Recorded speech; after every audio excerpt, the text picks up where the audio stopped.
Le Bas-Saint-Laurent, c'est un territoire qui est riche. Riche de ses produits, mais riche de ses gens aussi. C'est une région qui est dynamique, avec une identité culinaire forte et qui a tout pour inspirer. Dans cette magnifique région, il y a des gens qui innovent, qui mettent en place des initiatives qui permettent une meilleure autonomie alimentaire, qui rassemblent les communautés et qui participent à une économie qui respecte l'environnement. Je m'appelle Julie et j'ai décidé de partir à la rencontre de ces gens inspirants qui habitent notre territoire.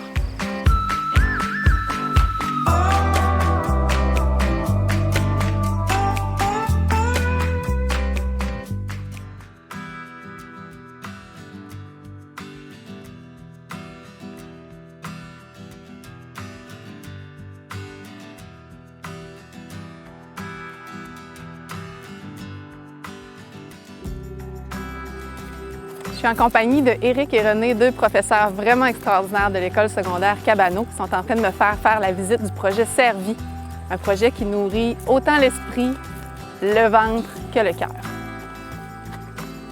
Donc, bonjour, je m'appelle René Beaulieu. L'origine de ce projet-là, Servi, il vient d'une idée que moi et un collègue, on a eu un midi en dînant, où on avait fait des expériences en sciences, puis on faisait pousser des légumes. Puis on se rendait compte que ça avait un impact incroyable chez les jeunes, puis il y avait beaucoup d'intérêt. Donc, à un moment donné, il m'a regardé et dit « Qu'est-ce que tu dirais qu'on construirait une serre? » Vous savez, les adultes aujourd'hui, des fois, ils disent « Ah, les jeunes d'aujourd'hui ne sont pas vaillants. » Mais je pense qu'on a le plus bel exemple ici pour montrer que nos jeunes, nous autres, ici en région, vraiment, ils sont vaillants puis ils s'impliquent pour leur communauté. Ce que ça a permis de faire, bien, imaginez une serre comme ça de 130 pieds, remplie de légumes, où chacun des élèves participe à sa façon pour être capable de faire en sorte que tout ça soit possible. Ça demande un travail incroyable. Imaginez que quelques adultes ne seraient pas capables de faire ça. C'est ce qui permet à cette serre-là de fonctionner, c'est le travail tout simplement, l'implication de chacun des jeunes. Puis chacun des jeunes qui participent a vraiment conscience que ce qu'il fait, c'est pour le partager aux autres. Donc, il y a un sentiment de fierté de dire, bien, s'il y a des gens qui ont besoin, s'il y a des gens de la communauté qui viennent prendre une marche, ils vont voir le travail qu'on a fait, ils vont profiter de manger des légumes sains et bons. Puis ça, c'est valorisant pour eux autres parce qu'ils ont vraiment l'impression que ça leur appartient. Mon nom, c'est Éric Forcier, je suis technicien de laboratoire à l'école secondaire de Cabano. Dans cette école-là, le projet Servi mène un certain nombre de batailles, incluant un grand volet scientifique. Dans ce volet scientifique-là, on a mené des projets comme la réalisation d'un bioréacteur de 44 tonnes qui sert à chauffer la serre. On a aussi amené l'électricité par le biais de panneaux solaires vers la serre géodésique. On a créé un véhicule électrique à partir d'une tondeuse à gazon. On a développé une expertise en apiculture pour faire notre miel. Tout ça s'intègre dans un nombre varié et complexe d'activités, comme par exemple celle de réaliser un voyage humanitaire à Cuba où on a exporté notre technologie développée ici de jardins verticaux.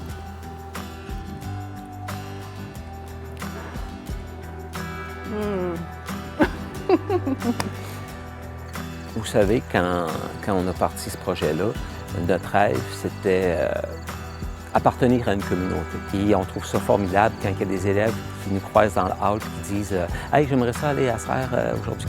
Qu'est-ce que vous avez à faire comme travail? » Et nous autres, on serait disponibles pour aller faire un tour pour travailler. Bien, ça, c'est le plus bel avenir qu'on peut souhaiter comme implication de nos jeunes. Des gens qui ont le goût de participer à des projets, qui font en sorte que le partage est possible. Donc, apprendre à faire des choses, non pas pour soi, mais pour aider les autres. Et aussi par le plaisir de se dépasser des fois.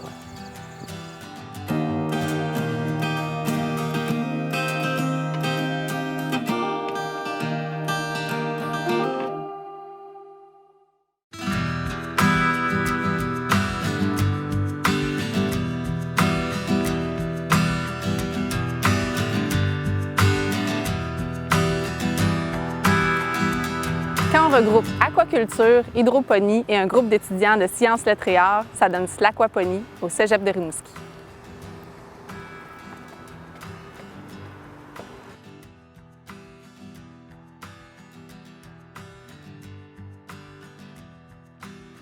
Bonjour, Michel Ouellette, enseignant en chimie au Cégep de Rimouski. Je m'occupe aussi du projet du groupe Slaquaponie, donc projet qui a été initié par les étudiants en sciences lettres et arts, d'où le SLA, et aquaponie. Aquaponie, ça vient de deux termes, donc aquaculture, ce qui vit dans l'eau, et ponie, hydroponie, la culture des plantes hors sol. Donc, ce sont les poissons qui amènent les nutriments aux plantes, les plantes qui viennent enlever les éléments nocifs pour les poissons. Donc, on a une eau qui est tout le temps en recirculation, contrairement à un aquarium qu'on doit changer régulièrement en eau parce que le pH augmente, etc. Bien, là, notre eau est en recirculation. Et si on compare pour cette culture-là en champ, donc pour une même superficie de culture, on utilise 90 à 95 % moins d'eau. Donc, on a quand même une bonne économie en eau. Ce qu'on perd, c'est dû à l'évaporation. Donc, on vient changer cette eau-là par une eau osmosée, entre autres. Présentement, des laitues, basilic, mais il y a plein d'autres cultures. On fait de la tomate, on est sur les haricots, là, on essaie les poivrons. Donc, tout ce qui est hors sol, en fait, va être fonctionnel en aquaponie. C'est sûr que si on voulait répondre aux besoins juste du cégep pour la cafétéria, on n'a pas des installations assez grosses pour dire on subvient à tous leurs besoins. Mais ce qui est intéressant justement avec notre coop étudiante qui gère les services alimentaires au cégep, c'est que tout ce qu'on fait comme production, bien, ils le prennent et vont l'intégrer dans différents plats. Les laitues, jusqu'à présent, bien, c'est des laitues préparées qui ont un peu notre logo, si on veut. Donc, laitue aquaponique et voilà. Donc, on est plus dans le mets préparé que dans les assiettes de tout le monde présentement parce que les quantités sont moins grandes. Sauf que tout ce qu'on fait, bien, ils l'utilisent.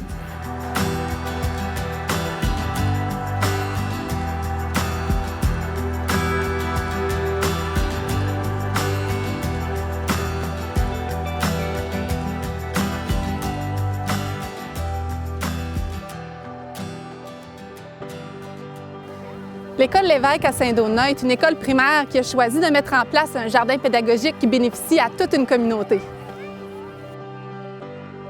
Josée Lechasseur, enseignante à l'éducation préscolaire à l'école Lévesque de Saint-Donat, commission scolaire des Phares. Alors déjà à l'école, on avait vraiment un objectif d'environnement, de conscientisation au niveau de l'environnement. Le jardin pédagogique est venu s'inscrire dans cette visée-là pour vraiment faire le cycle complet d'une plante. C'est ce qu'on voulait faire vivre aux jeunes. Et les impacts de ça, eh bien, ces jeunes-là ont réussi à voir le cycle complet des plantes. Et puis, une petite fille me disait, entre autres, lors de ces projets-là, qu'elle ne gaspillait plus maintenant les tomates parce que ça prenait 5 mois à faire une tomate. Alors vraiment, nous, avec ça, on est vraiment très, très choyés. Et en plus, les jeunes ont la chance d'avoir des collations santé. Tout le mois de septembre jusqu'à octobre, alors des classes bénéficient également de ce qu'ils ont semé au jardin.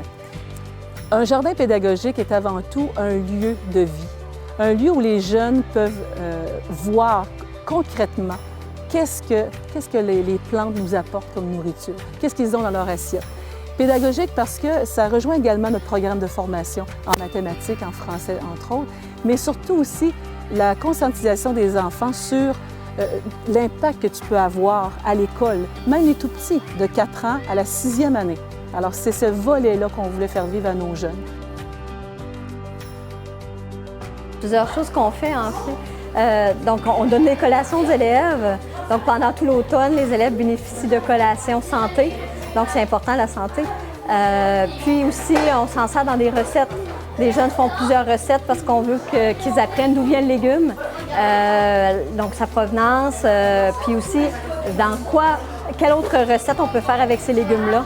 Ils partent avec la recette qu'ils amènent à la maison, comme ça les parents sont aussi au fait de comment on peut cuisiner le légume.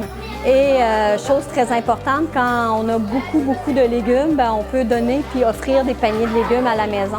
Donc les parents qui sont moins fortunés ou qui ne savent pas trop quels légumes acheter, bien, ils ont des légumes qu'ils peuvent découvrir, donc ils font la découverte de légumes.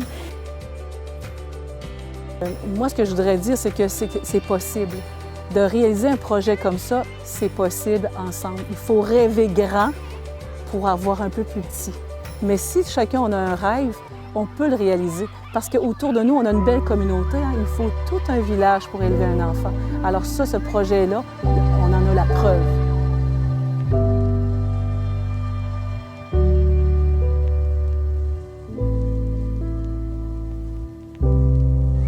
Vous voyez, la région regorge d'initiatives qui ont pour mission de faciliter les liens de la terre à la table. Ces projets contribuent vraiment à la création d'environnements favorables qui permettent l'accès à une saine alimentation pour tous.